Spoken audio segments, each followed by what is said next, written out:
సోనం వాంగ్చుక్ గత కొన్ని రోజులుగా దేశవ్యాప్తంగా సంచలనం సృష్టిస్తున్నటువంటి పేరు. సోనం వాంగ్చుక్ని ఈరోజు అంటే 18వ తేదీ తెల్లవారుజామున ఢిల్లీ పోలీసులు అరెస్ట్ చేసి ఆసుపత్రికి తరలించారు. జంతర్ మంతర్ దగ్గర తీవ్రమైనటువంటి ఉద్రిక్తత ఏర్పడింది. సోనం వాంగ్చుక్ జంతర్ మంతర్ దగ్గర గత 20 రోజులుగా ఆమరణ నిరాహార దీక్ష చేస్తూ ఉన్నారు. ఈ ఆమరణ నిరాహార దీక్షని దేశవ్యాప్తంగా కోట్లాది మంది బలపరిచారు. కోట్లాది మంది అనేక రాజకీయ పార్టీలు బలపరిచినాయి. సిపిఎం, సిపిఐ, నిన్న కాంగ్రెస్ నాయకులు కూడా వెళ్ళి బలపరిచారు. అలాగే ఆమ్ ఆద్మీ పార్టీ నాయకులు కేజ్రీవాల్ వెళ్ళి బలపరిచారు. అలాగే అనేక మంది వివిధ రంగాలకు చెందిన ప్రముఖులు ప్రకాష్ రాజ్ బలపరిచారు, సోనాక్షి సిన్హా బలపరిచారు, నసీరుద్దీన్ షా ప్రముఖ నటుడు బలపరిచారు, సాయిజీ షిండే ప్రముఖ నటుడు ఆయన బలపరిచారు, అతుల్ కుల్కర్ని బలపరిచారు, స్వరా భాస్కర్ బలపరిచారు, నందితా దాస్ బలపరిచారు, ధ్రువ్ రాఠీ ప్రముఖ యూట్యూబర్ ఆయన బలపరిచారు. అనేక మంది భిన్నమైన రంగాలకు చెందినటువంటి ప్రముఖులందరూ కూడా వాంగ్చుక్ యొక్క నిరాహార దీక్షని బలపరిచారు. వాంగ్చుక్ నిరాహార దీక్ష ఎందుకు చేశారు? ఒక సాధారణమైనటువంటి కొన్ని డిమాండ్స్, వేలాది మంది లక్షలాది మంది విద్యార్థుల జీవితాలతో ముడిపడినటువంటి అంశాల మీద ఆయన డిమాండ్ చేశారు. నీట్ పేపర్ లీక్ అయింది, మన అందరికీ తెలుసు. నీట్ అనేది దాదాపు 22 లక్షల మంది విద్యార్థులు రాసినటువంటి పరీక్ష. ఎన్టీఏ నేషనల్ టెస్టింగ్ ఏజెన్సీ ఆ పరీక్ష నిర్వహించడంలో వైఫల్యం చెందింది. అలాగే సిబిఎస్ఈ ప్రశ్నాపత్రాలు ఇచ్చిన తర్వాత జవాబు పత్రాలు దిద్దటంలో సిబిఎస్ఈ బోర్డు విఫలమైంది. వీటికి బాధ్యత వహిస్తూ కేంద్ర విద్యామంత్రి ధర్మేంద్ర ప్రధాన్ రాజీనామా చేయాలని వాంగ్చుక్ యొక్క నిరాహార దీక్షలో ప్రధానమైనటువంటి డిమాండ్.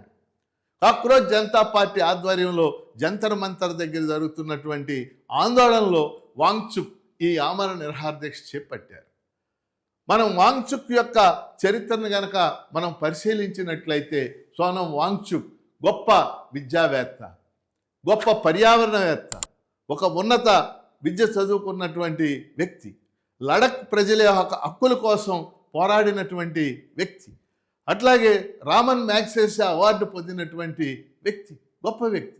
ఆయన భార్య గీతాంజలి జే అగ్మో నిన్న ఆవిడ హిందూ పత్రికలో విద్య మీద ఒక గొప్ప వ్యాసం రాశారు.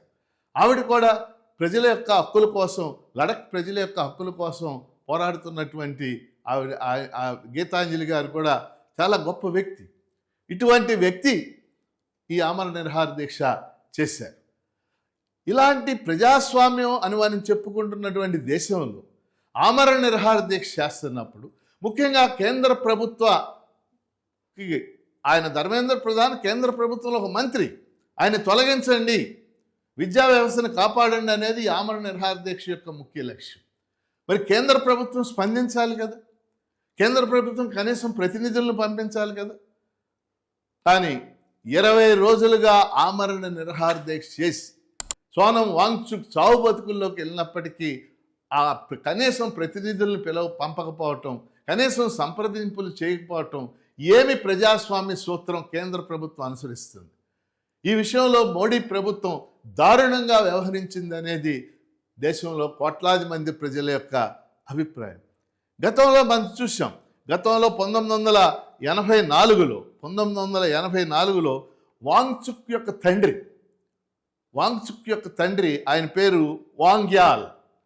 1984లో ఆయన లడక్ ప్రజలకి ఎస్టీ హోదా ఇవ్వాలి అని చెప్పేసి ఇదే జంతర్ మంతర్లో ఆమరణ నిరాహార దీక్ష చేసి ఆ రోజు ప్రధానమంత్రి శ్రీమతి ఇందిరాగాంధీ స్వయంగా జంతర్ మంతర్కి వచ్చి ఆయనతో చర్చలు జరిపింది. చర్చలు విఫలమైనయా సఫలమైనయా అది వేరే విషయం, కానీ చర్చలు జరపడం అనేది ప్రజాస్వామిక సూత్రం. ఇందిరాగాంధీ స్వయంగా వచ్చి వాంగ్చుక్ తండ్రి వాంగ్యాలతో చర్చలు జరిపిన చరిత్ర మనం చూస్తూ ఉన్నాం. నిన్న మొన్న సోషల్ మీడియాలో ఫోటోలు కూడా వచ్చాయి. అట్లానే 2011లో ఆ రోజు యూపీఏ 2 ప్రభుత్వం అధికారంలో ఉంది. ఆ ప్రభుత్వం మీద అవినీతి ఆరోపణలు చేస్తూ అన్నా హజారే ఆమరణ నిరాహార దీక్ష చేశాడు. ఆ రోజు అన్నా హజారే ఆమరణ దీక్ష చేస్తున్నప్పుడు ఆయనకు అనేక మంది మద్దతు పలికారు, మనందరికీ తెలుసు. మన్మోహన్ సింగ్ ప్రభుత్వం ఆయన ప్రతినిధులు పంపాడు, ఆయనతో చర్చలు జరిపాడు. ఇటువంటి ప్రజాస్వామ్య సూత్రాలన్నిటినీ పక్కన పెట్టేసి ప్రస్తుతం ఉన్నటువంటి కేంద్ర ప్రభుత్వం అప్రజాస్వామికంగా నియంతృత్వంగా బిహేవ్ చేయటం అనేది సోనం వాంగ్చుక్ అనేక విషయాల్లో కనపడుతుంది. సోనం వాంగ్చుక్ యొక్క నిరహార దీక్ష సందర్భంగా అది మరింత ప్రస్ఫుటంగా బయటకు వచ్చింది. అందువల్ల మనందరం కూడా ప్రజాస్వామ్యవాదులు ఎవరైనా సరే సోనం వాంగ్చుక్ దీక్ష పట్ల కేంద్ర ప్రభుత్వం యొక్క వైఖరిని ఖండించాలి. సోనం వాంగ్చుక్ ఆయన ఇప్పుడు ఆసుపత్రిలో చేర్చారు. ఆయన ఆరోగ్యం ఆయన దాదాపు 10 కిలోలు బరువు కోల్పోయాడు. అలాగే బీపీ అది కూడా డౌన్ అయిపోయింది. ఆయన ఆరోగ్యం బాగుండాలని మనందరం కూడా కోరుకుందాం. అలాగే 20వ తారీఖున చలో వాళ్ళు పిలిపించారు, చలో పార్లమెంట్ పిలిపించారు కాక్రోచ్ జనతా పార్టీ వాళ్ళు.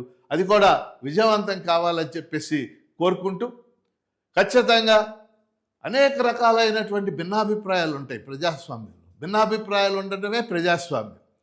భిన్నాభిప్రాయాల్ని గౌరవించాల్సినటువంటి బాధ్యత అధికారంలో ఉన్న వాళ్ళ మీద ఉంటుంది. అది ఈ ప్రభుత్వం గుర్తించడం లేదు. భిన్నాభిప్రాయాలు ఉన్న వాళ్ళని ఇబ్బంది పెట్టడం, అరెస్టులు చేయటం, ఉపా చట్టాల కింద అరెస్ట్ చేయటం, ఇదంతా కూడా మనం చూస్తూ ఉన్నాం. ఏదేమైనా సోనం వాంగ్చుక్ 20 రోజుల పాటు వీరోచితమైనటువంటి దీక్ష చేసి కోట్లాది మంది ప్రజల యొక్క అభిమానాన్ని పొందాడు. సోనం వాంగ్చుక్కి నేను హృదయపూర్వకంగా అభినందనలు తెలియజేస్తూ ఆయన ఆరోగ్యం త్వరగా బాగుపడాలని కోరుకుంటూ, KS Lakshmanarao people's channel subscribe చేయండి, దీన్ని ప్రోత్సహించండి.